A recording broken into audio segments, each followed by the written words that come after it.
ভিডিওটিতে ক্লিক করার জন্য আপনাদেরকে জানাই অসংখ্য ধন্যবাদ। আপনারা দেখছেন আপনাদের প্রিয় YouTube channel West Bengal DA salary. West বেঙ্গলের ডিএর আপডেট এবং বেতন বৃদ্ধির আপডেট প্রত্যেক দিনের জন্য পাবেন, তাই অবশ্যই চ্যানেলের সাথে থাকুন। চ্যানেলটিকে সাবস্ক্রাইব করে পাশে থাকা বেল আইকনটিতে প্রেস করে রাখতে ভুলবেন না। আজকে কোনো ডিএর আপডেট নয় এবং বেতন বৃদ্ধির আপডেট নয়, আজকে শুধু রাজ্য সরকারি কর্মচারীদের ছুটি নিয়ে বড় আপডেট দিল। কি বলা হয়েছে বিস্তারিত চলুন দেখে নেওয়া যাক। এখানে বলা হয়েছে, দেখতে পাচ্ছেন, মেঘ না চাইতেই জল, সেপ্টেম্বর মাসে নতুন ছুটি ঘোষণা করতেই খুশি রাজ্য সরকারি কর্মচারীরা। দেখতেই পাচ্ছেন, মেঘ না চাইতে জল, সেপ্টেম্বর মাসে নতুন ছুটি ঘোষণা করতেই খুশি রাজ্য সরকারের কর্মচারীরা। এমনিতেই কিন্তু সরকারি কর্মচারীদের ছুটির তালিকা লম্বা, তবে মাঝে মধ্যেই নতুন করে ছুটির খবর ঘোষণা হলো, সেটা হাসি ফুটিয়ে তোলে কর্মীদের মুখে। কারণ যদি একটা লম্বা ছুটি পাওয়া যায় তাহলে ঝটপট কোথাও থেকে ঘুরে আসা যায়। গত মাসেই কিন্তু এমন ছুটি মিলেছিল, আর এবারও কিন্তু সেপ্টেম্বর মাসের জন্য নতুন করে ঘোষণা করা হলো ছুটি, যার ফলে একটানা 3 দিন ছুটি পেয়ে যাবেন রাজ্যের সরকারি কর্মচারীদের জন্য নতুন ছুটি ঘোষণা করলো রাজ্য সরকার আজ, অর্থাৎ 4 সেপ্টেম্বর বুধবার।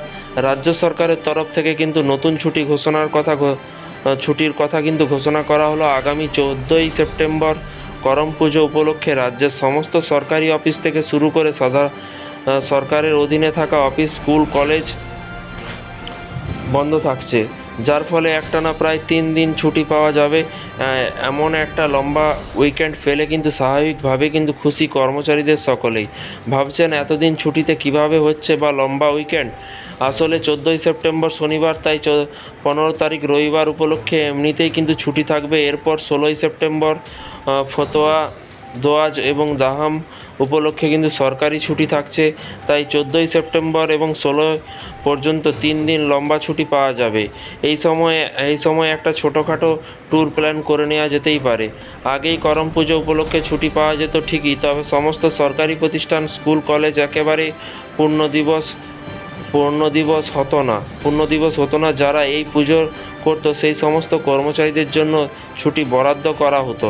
মূলত আদিবাসী সম্প্রদায়ের মানুষদের প্রকৃতি ও চাষের জন্য এই পুজো করে থাকে, তবে সেই নিয়ম পাল্টে গিয়েছে।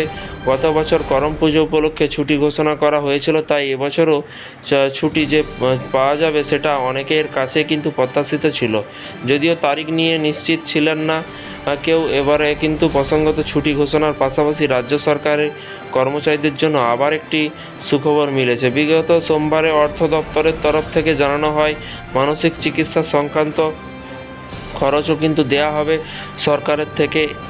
এতদিন মোট কিন্তু 17টি অসুখের জন্য হাসপাতালের বাইরে কিন্তু চিকিৎসার জন্য খরচ পেতেন রাজ্য সরকারি কর্মচারীরা, তবে এবার সেই তালিকায় যুক্ত হয়েছে নিউরোসাইকোটিস্ট বা স্নায়ুকোষজনিত মানসিক রোগের চিকিৎসকরা, এবং যার ফলে হাসপাতালে না থেকে বাড়িতেই যদি এই ধরনের অসুখের চিকিৎসা করানো হয়, সেক্ষেত্রে কিন্তু সরকারি হেলথ স্কিমের থেকেই কিন্তু টাকা পাওয়া যাবে বলে কিন্তু সরকার নতুন নোটিফিকেশন জারি করেছে। তো ফ্রেন্ডস, এই ছিল আজকে একটি ছোট্ট আপডেট।